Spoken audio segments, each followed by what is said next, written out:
First of all, I begin with what is child abuse.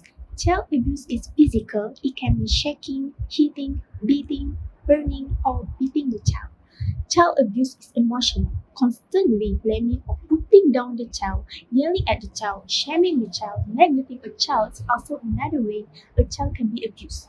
Pattern of failure to provide for the child physical needs such as food, clothing, shelter, and medical care.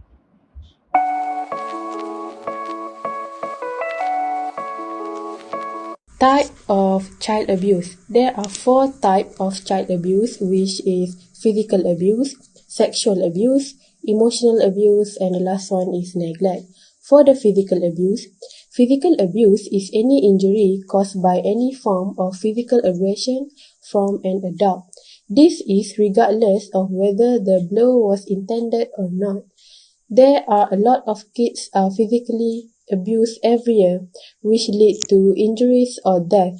For a few kids who survive, they are left with emotional scars that they have dealt for a lifetime. Okay, the next is sexual abuse. This activity is intended to satisfy the needs of adult or another child who by age or development in a position to assume responsibility and trust. These include the inducement of a child in any unlawful sexual activity and commercial exploitation through prostitution or production of pornographic material. And then emotional abuse. Emotional abuse or psychological abuse may be invisible, but it's powerful. It's happened when a person purposely harm a child's self-worth or well-being. Emotional abuse has a long-lasting effect than sexual or physical abuse. And the last one is neglect. Neglect happens when the child is not given basic care or protection by the caregiver, such as food, clothing, shelter, and also medical care.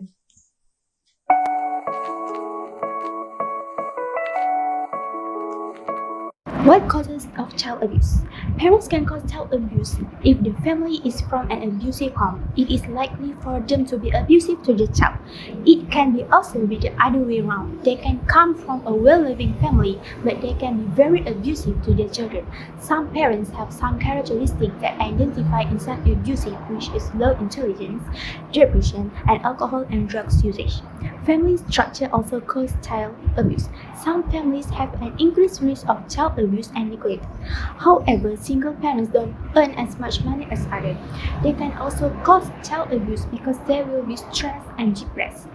Family in which the father or the mother are not mature enough in making decisions like where they're going to live, what jobs are they going to have, and where they will work, parents like that can cause abusive to their children. Intergenerational transmission of violence is also of the biggest that cause child abuse. This happens when the child is being abused as a young child, and the child will abuse his or her child when they have their own child. It's generation to generation. If the abuse growing up, there will be abusive parents when they grow up, and they will make their child is violent to their child.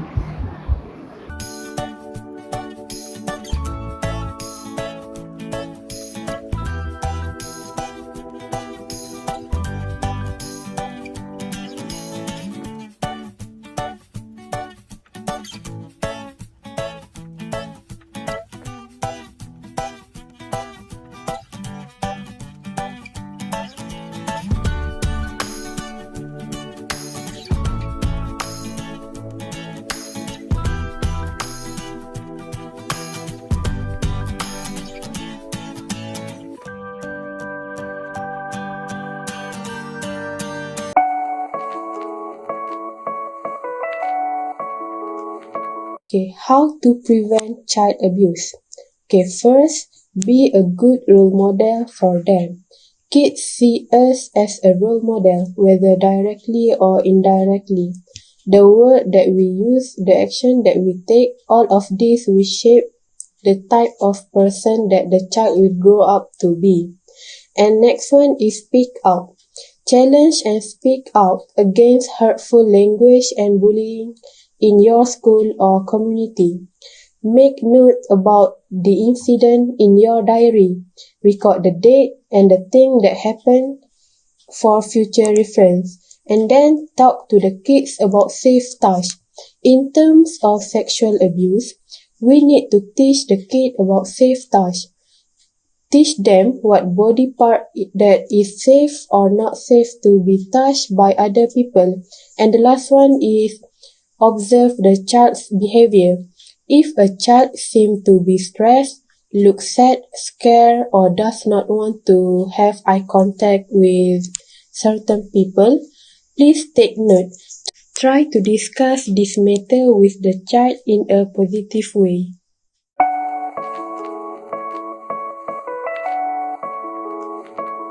In Malaysia, we have NGO to protect these children. For example, Suryana Welfare Society Malaysia is a registered Malaysian non-government organization that is focused on child protection. Founded in 2011, they have been actively involved in promoting and protecting the rights of children.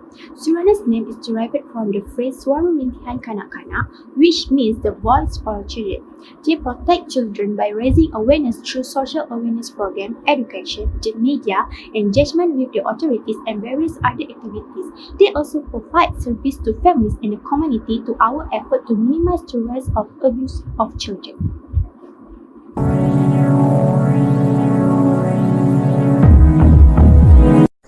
The number of child abuse cases in Malaysia.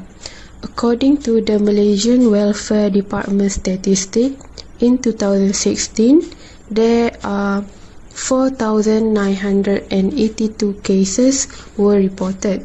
And then for the 2017, we could see that 5,422 cases of child abuse and 2,533 cases were reported until May 2018. So we could see that the increasement of child abuse cases from 2016 to 2017, which is about 440 cases, with the recent cases that involve the injury or even death of a child, whether in the hand of a nanny or their own family. We need to step out our effort in preventing this situation. Okay, child abuse is a serious matter. This is because children are our future. We should provide a safe environment for them to grow up in and make this world a better place for them.